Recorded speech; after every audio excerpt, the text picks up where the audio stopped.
This episode of Simple Civics Greenville County is brought to you by Dolly Parton's Imagination Library, providing free books to children 0 to 5 throughout Greenville County.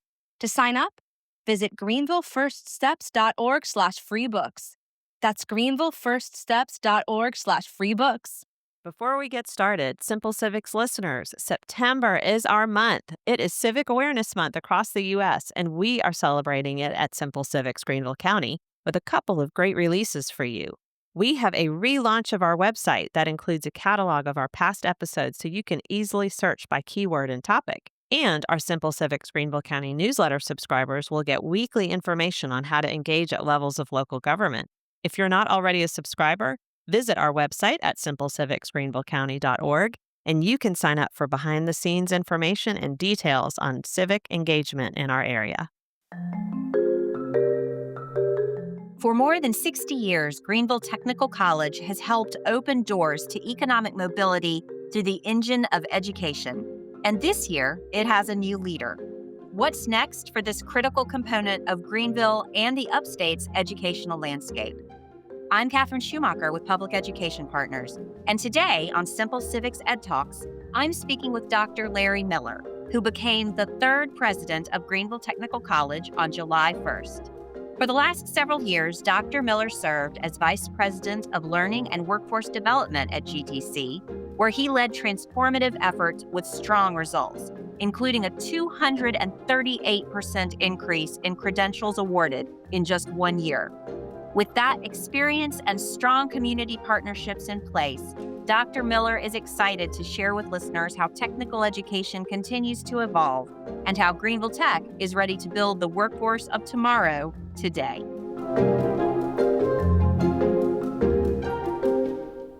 Well, I am very excited to be joined by my friend, Dr. Larry Miller, who is the new president of Greenville Technical College. And we're excited to have a little bit of conversation about what's next for Greenville Tech. So, Larry, thanks so much for being here. I'm excited to be here. Great to see you, Catherine. So, new leadership always brings so much excitement to an institution, and your presidency is a perfect example. I literally every time I open a magazine or go online to see a newspaper or anything like that, there is a story about your new role. So I know the community is really excited.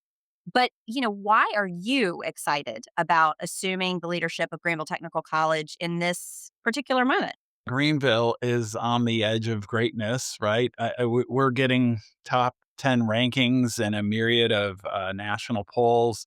And I think we're on our way to number one in many of those. So it's just exciting to be a part of that overall landscape of growth and success.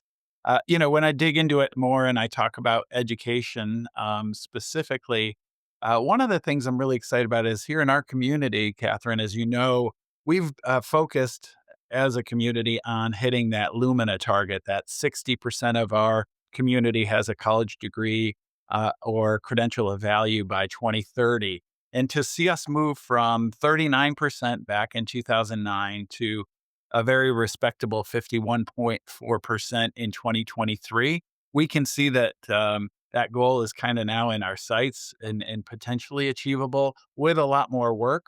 And the reason that matters is because we know that communities that hit that target have much bigger economic pies, and more people get a slice of that pie.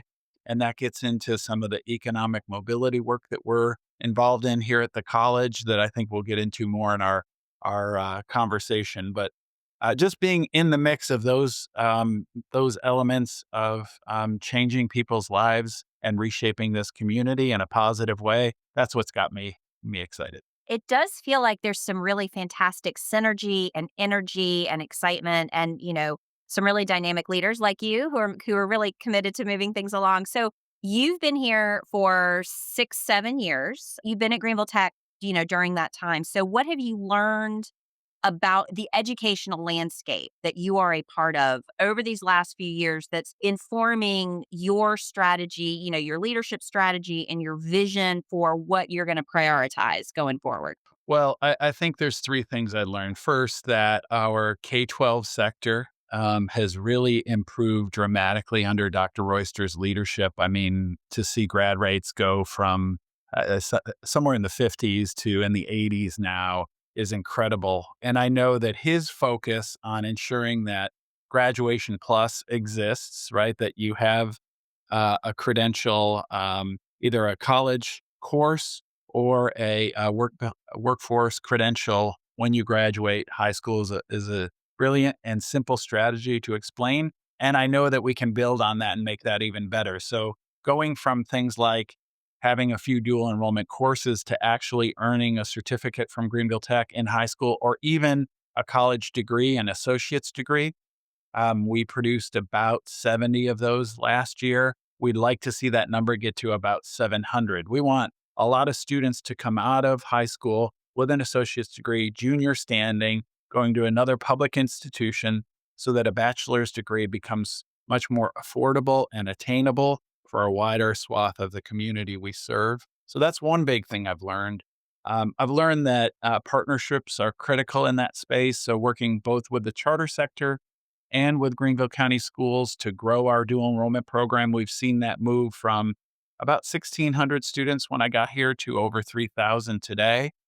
And one of the things that was critical about that is the dollars and cents of this, pocketbook issues really matter. So coming together with Dr. Royster and figuring out a way to make dual enrollment free for all students, including books, inclusive access materials, tools, equipment, uniforms, and even transportation in some cases, has really lowered the barrier to traditional populations that didn't see dual enrollment as an option for them. So we've seen growth in pockets of the community accessing dual enrollment that hadn't accessed it before.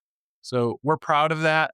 And now we've got to move from an access frame to a completion frame. So that's the next challenge. So it's a cycle of continuous improvement.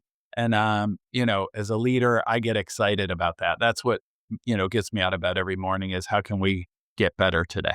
The dual enrollment piece is so amazing because completely free dual enrollment is a new, and for listeners who don't understand how big that is, it used to be that if you were a public school student in Greenville County, you had to pay to do dual enrollment.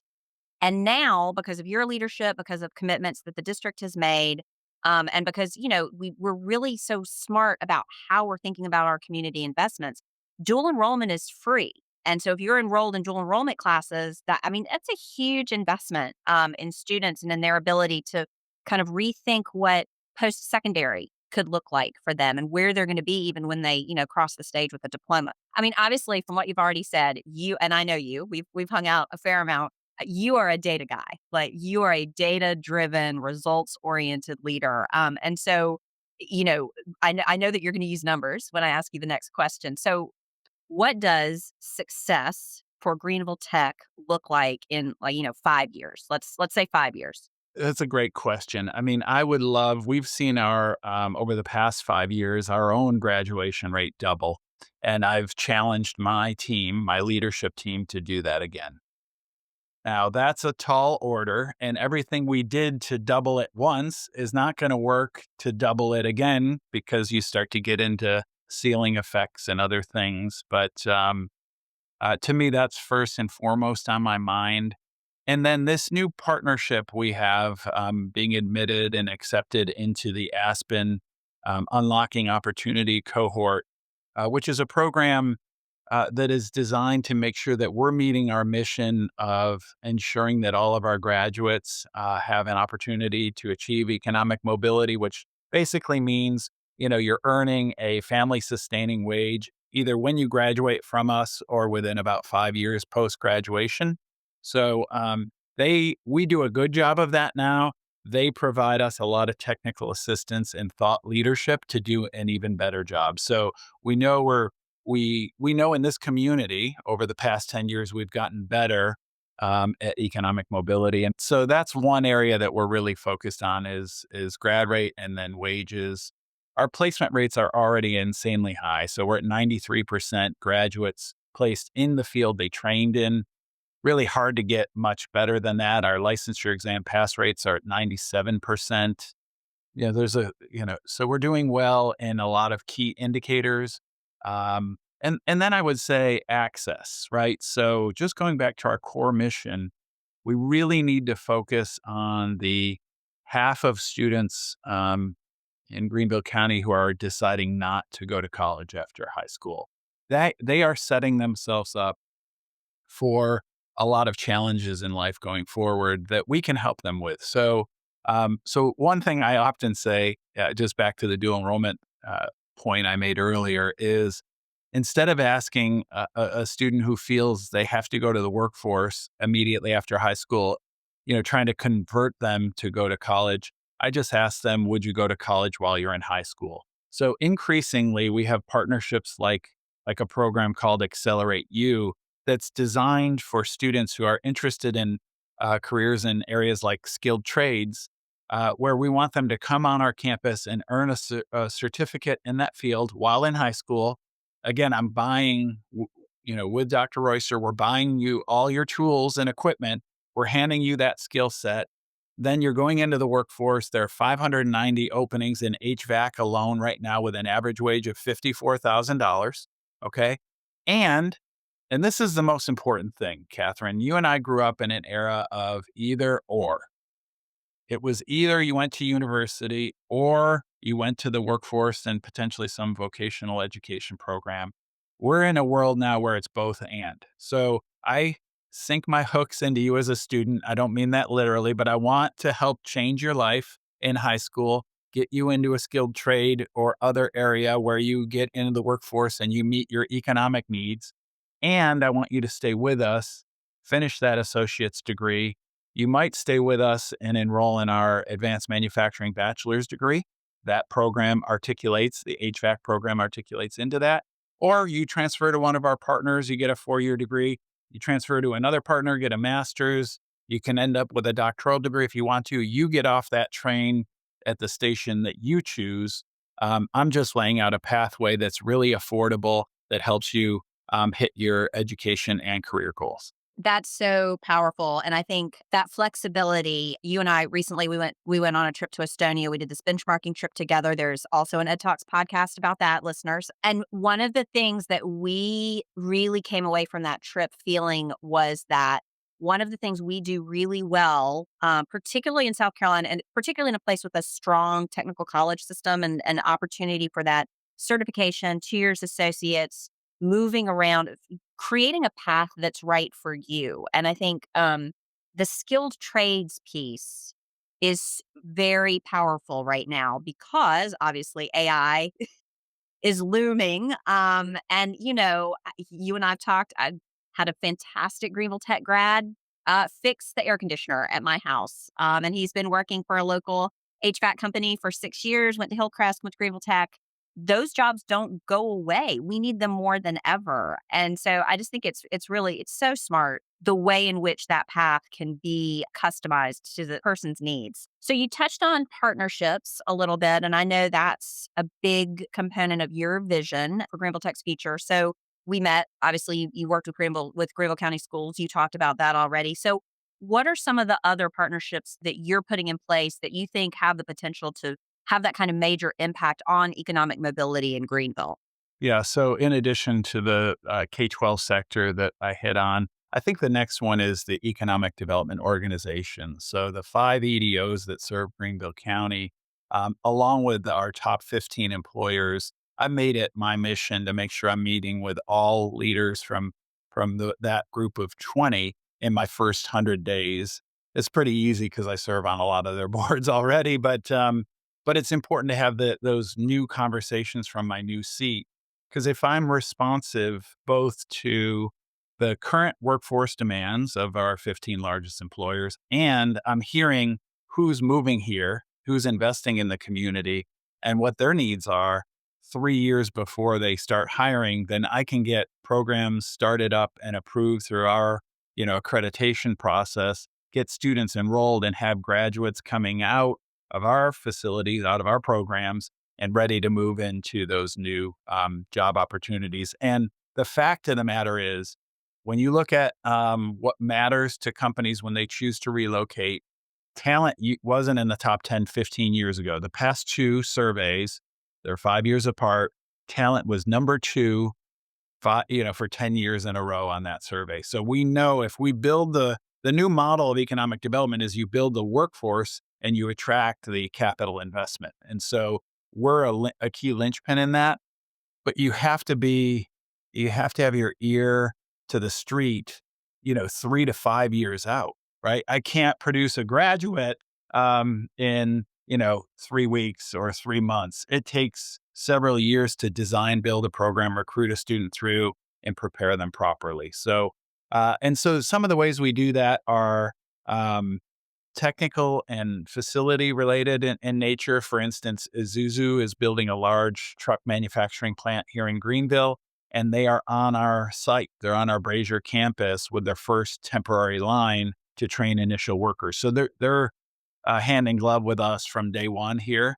But at the same time, they're a Japanese company that's new to Greenville, so we have to become aware of their culture and expectations and how they do business. So we're looking at soft skills training to support the technical skills that their workforce also needs. So it's kind of fun to do a combination of the two. And then I'll finally just add two other components. The nonprofit sector is critical to our success. Here at Greenville Tech, just like all community colleges, a majority of our students come with economic challenges, right? So about 62% of our students report having food insecurity in the past 30 days. And that's not unique to Greenville Tech. We are on par for the national average. So we run a caring corner and a food pantry, and we help sometimes students have trouble paying utility bills or their rent. A quarter of our students are parents themselves. So they are facing some life challenges, and we've got a budget of 117 million. We serve 25,000 students on that budget. So we need to make sure that our nonprofit sector is coming in here to help support our students so that they can be successful. They can fill all the jobs that, we know we're in a community where there are more jobs than people. So helping our students stay the course and finish their degree program really helps everybody. And then the last thing is I'm big on national partnerships. So not only did I mention Aspen, but Complete College America is an organization that received a $100 million grant from the Gates Foundation. They are an intermediary for scale, institutional transformation at scale. We don't receive direct funding from them, but we do get technical support from that organization to reform things like advising and developmental education. And these reforms are literally transforming our institution and changing many lives. It's important to get best practices here, implement them, and then celebrate our teams when they do a great job. That's my favorite part of the job, and celebrate our students as they win in the education marketplace and in their careers. And I completely agree with you. It's, the local partnerships and the national partnerships, because we've had, a lot of conversations with colleagues about how much good stuff is percolating in Greenville. And I think any opportunity to have sort of the national eyes on what's going on here is really valuable. We're going to need that outside investment and support and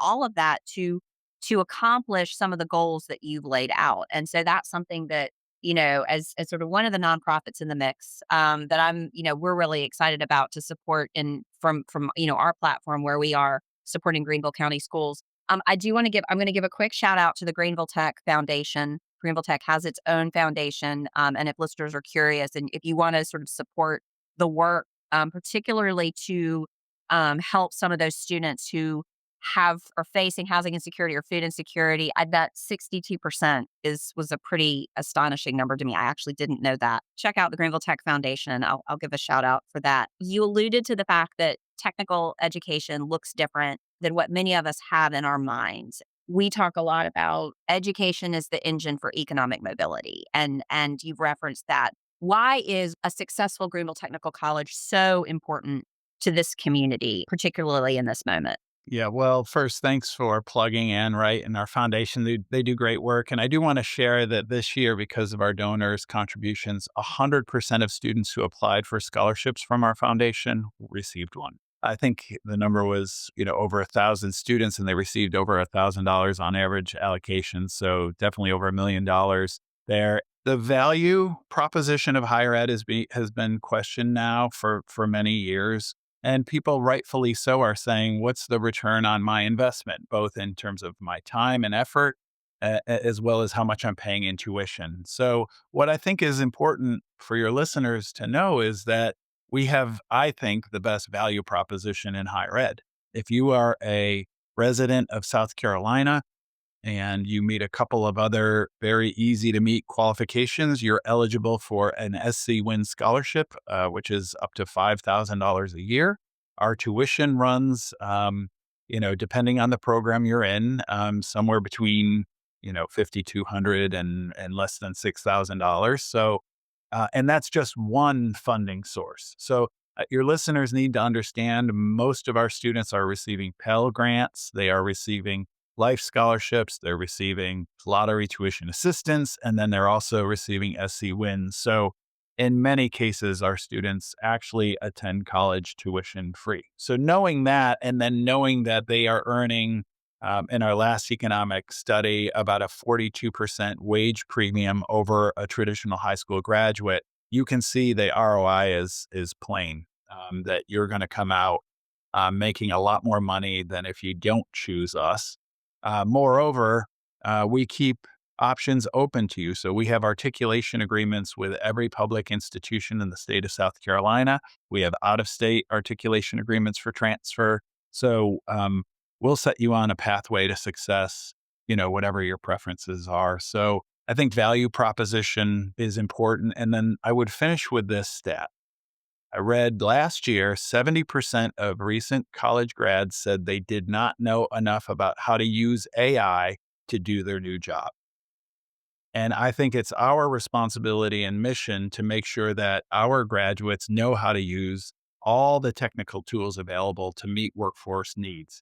And I hear a lot of other leaders of colleges and universities talk about AI with fear and trepidation. We look at it the opposite. So we're investing in things like Dentrix AI so that our dental hygiene students and our dental assisting students learn how to use AI to assess a patient's mouth. We have AI coming to welding. I've mentioned that to you before. So AI is infiltrating and changing jobs in very positive ways.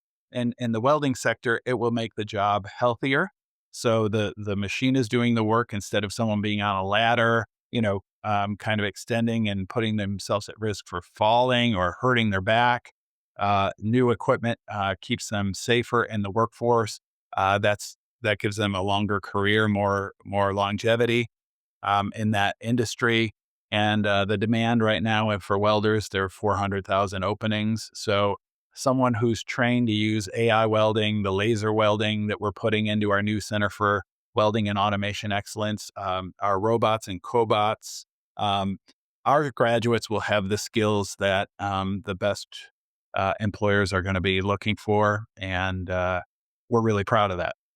Great. Well, you are the right person in the right place at the right time. It's an exciting time for Greenville Technical College. It has such a long, strong history here in Greenville, and I know what an important engine it is. And I know all of us at PEP are excited to continue to work with you and look forward to seeing what comes next. But thanks so much for sharing a little bit with EdTalks listeners today, and I'm looking forward to seeing you soon, Larry.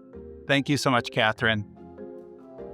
Simple Civics EdTalks is a joint project of Greater Good Greenville, Greenville First Steps, and public education partners Greenville County.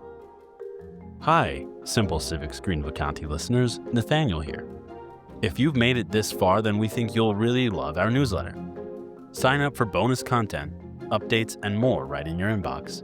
Look for the link in the description that says newsletter to sign up, or visit us at simplecivicsgreenvillecounty.org. Find the link in the menu that says newsletter and sign up there. We'll see you again next week.